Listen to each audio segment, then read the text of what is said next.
Hello and welcome back to another video. In this problem, we're asked which of the following values of x is not a solution to the equation above. And the equation is that the square root of x squared is equal to x. And we can think about this conceptually, but before we do that, let's just plug in these values and see which of them doesn't work. So let's just take the square root of x squared for all these values.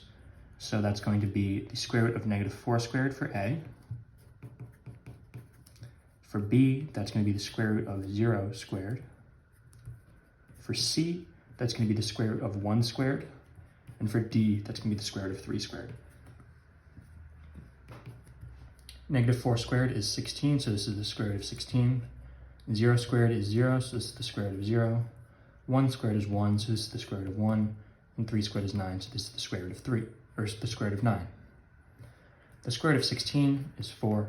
The square root of 0 is 0, the square root of 1 is 1, and the square root of 9 is 3.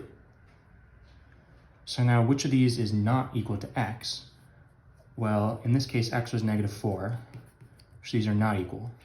Here, x was 0, so these are equal. X was 1, so these are equal. X was 3, so these are equal. So just doing it this way, we can find that a is the only one that is not a solution to the equation, and that's going to be our final answer. Understanding why might be helpful in the future though, and we can go about thinking of this in terms of negative and positive numbers.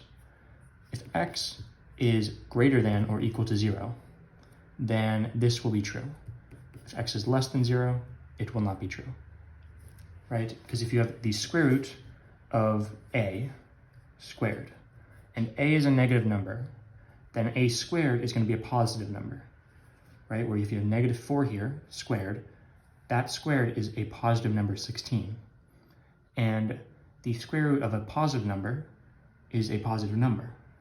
So the square root of a squared, when a is less than 0, is not a, it's negative a.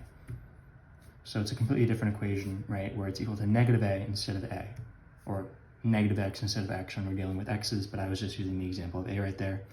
And that is how you would do it without doing any of these calculations.